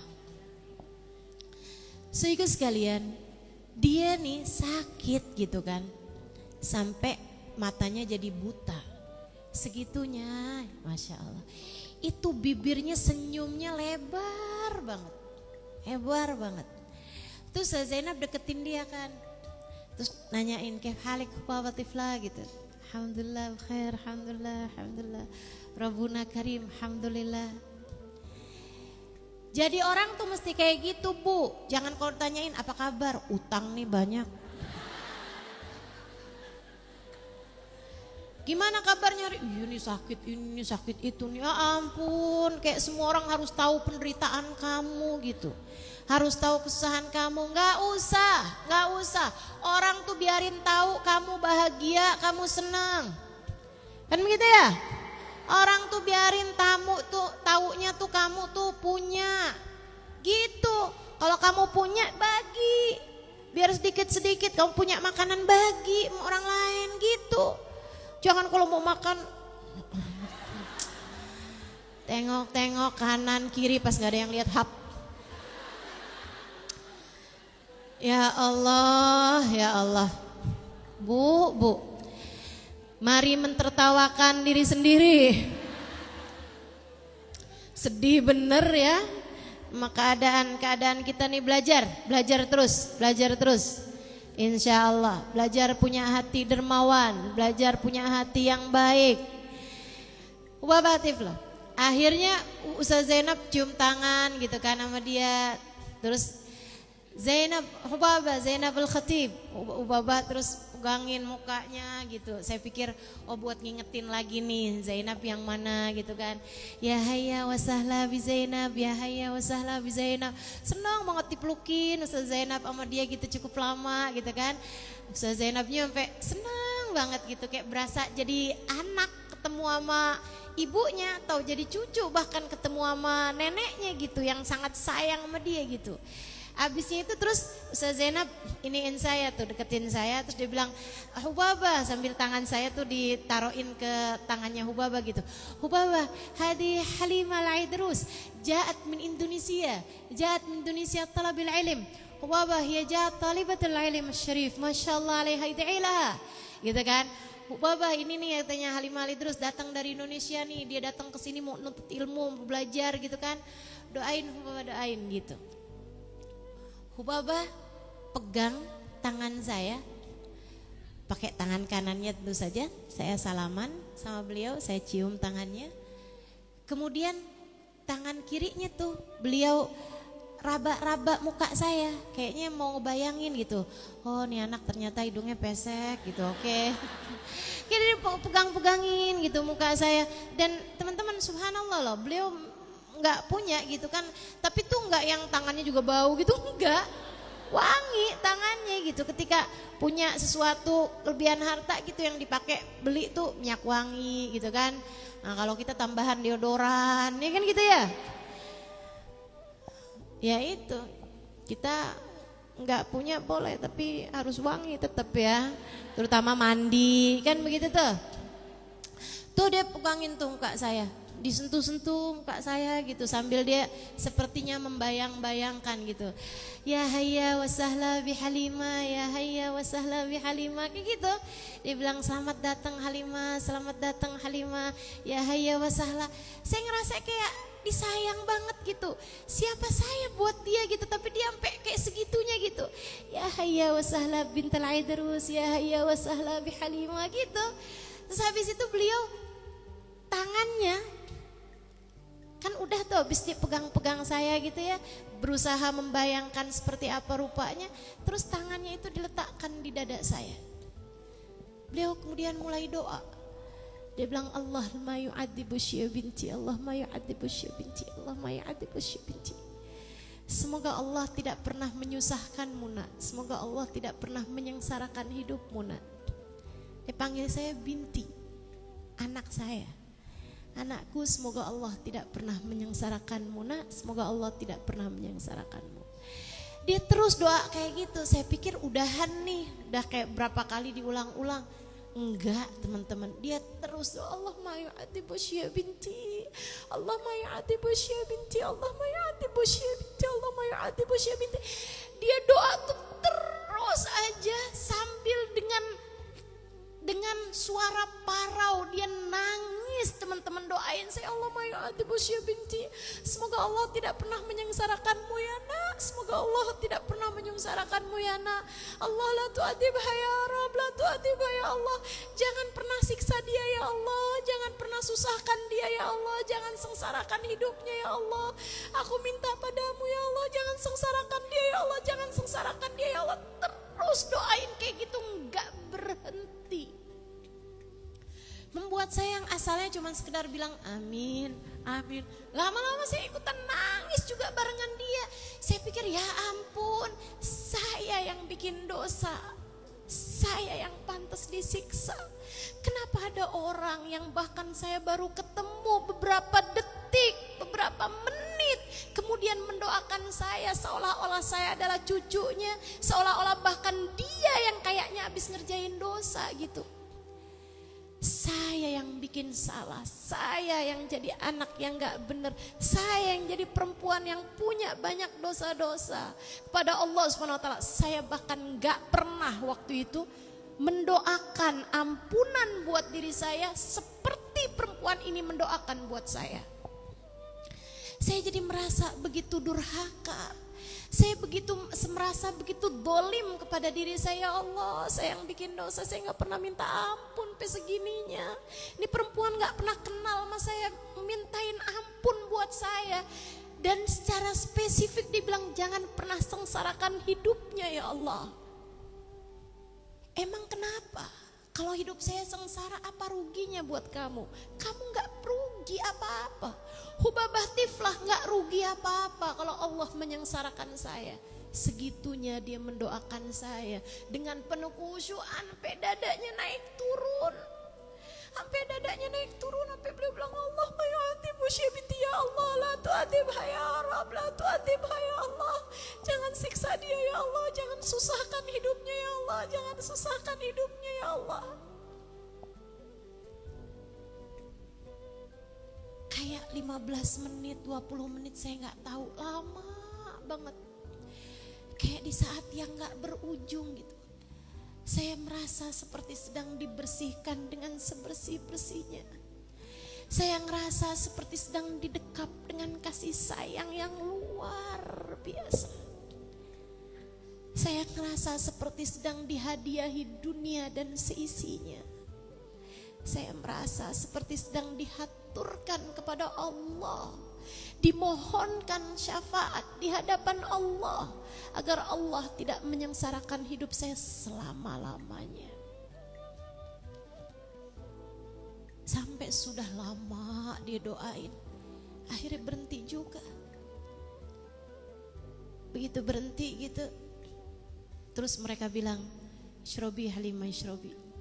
Dikasih saya teh sama kuaci lagi. Udah tuh, saya gak bisa ngomong apa-apa. Saya diam aja. Sampai saya pulang, saya terus nangis sepanjang jalan. Ya Allah, maafin saya ya Allah. Enggak ngerti sayangin diri saya sendiri. Maafin saya ya Allah. Segini tuanya, 19 tahun waktu itu umur saya. Saya bilang, ya Allah, segini tuanya ya Allah, saya enggak ngerti. Segini besarnya gitu saya, udah 19 tahun. Hidup saya belum ngerti caranya menyayangi diri sendiri. Caranya berdoa, saya gak pernah ngerti sampai hari itu. Babah mengajarkan saya banyak hal. Mendoakan diri sendiri dengan penuh kesungguhan. Allah mau lihat air matamu teman-teman. Allah mau lihat kesungguhanmu ketika memohon ampunan bagimu. Babah juga mengajarkan kepada saya tentang pentingnya mendoakan orang lain. Doa adalah hadiah terindah yang dapat kamu berikan kepada orang lain. Doain, doain, doain orang tuamu dengan linangan air mata. Kamu gak takut kalau orang tuamu yang bahkan mungkin sudah berada dalam kuburan disiksa Allah? Berapa banyak air matamu tumpah untuk mendoakan agar ibumu, mungkin ayahmu yang sudah berada dalam alam kubur tidak diazab oleh Allah SWT. Doakan anakmu agar Allah tidak pernah menyengsarakan hidup mereka, agar Allah selalu memandang mereka dengan pandangan kasih sayangnya. Berapa banyak air matamu tumpah karena itu? Atau lebih banyak selama ini air matamu tumpah karena, ya Allah, saya kesel sama dia ya Allah, balaslah keburukannya. Begitu. Ya Allah, suami saya telah mengkhianati cinta kami. Begitu. Betapa selama ini hati kita tidak mengerti berkasih sayang lewat doa. Betapa hati kita harus diajari. Kalau sayang, doain. Kalau sayang, doain. Kalau sayang, doain. Gitu. Dan sayangilah semuanya. Yang kamu kenal, yang kamu gak kenal, sayangin aja semuanya. Doa buat orang lain. Malam-malammu isi dengan doa. Doain orang, doain orang, doain orang. Doain orang. Sampai kamu lupa mendoakan dirimu sendiri. Gak apa-apa. Sebab setiap kali kamu mendoakan orang lain, ada malaikat-malaikat yang tak lupa mendoakan dirimu itu. Gitu. Insya. Yuk belajar. Belajar sayang sama orang. Belajar punya empati sama orang. Belajar punya rahmat sama orang. Bahkan kepada penjahat paling laknat sekalipun, pandanglah ia dengan pandangan penuh rahmat. Insya. Maafin yang bikin salah, kamu maafin. Gak usah doain buruk, doain baik aja semuanya. Ya, dan doa itu jangan cuman urusan dunia. Hubabah dari semua doa dipilih satu doa itu. Allah la tu'adzibha ya Rabb. Allah ma yu'adzibu syi'a binti, kata beliau. Hanya doa itu aja yang beliau doakan. Beliau enggak bilang, ya Allah kasih ilmu yang banyak pada anak ini, enggak. Punya ilmu banyak belum tentu dibahagiakan hidup sama Allah. Ubaba juga enggak milih doa, misalnya kayak ya Allah jadikan hidupnya bergelimangan harta. Belum tentu hidup bergelimangan harta bahagia. Makanya Bu, kalau doa tuh jangan urusan duit melulu. Ada yang lebih penting buat kamu mintakan pada Allah Subhanahu wa taala. Buat anakmu, buat suamimu, buat saudara-saudarimu. Jangan cuma urusan duit aja yang dimintain. Kita sudah semestinya naik kelas.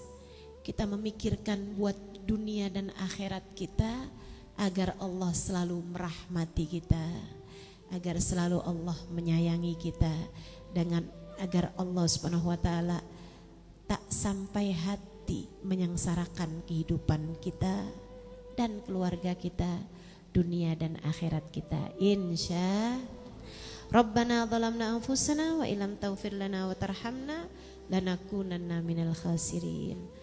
Rabbana atina fid dunya hasanah wa fil akhirati hasanah wa qina adzabannar bi fadli subhana rabbika rabbil izzati amma yasifun wa salamun alal mursalin walhamdulillahi rabbil alamin.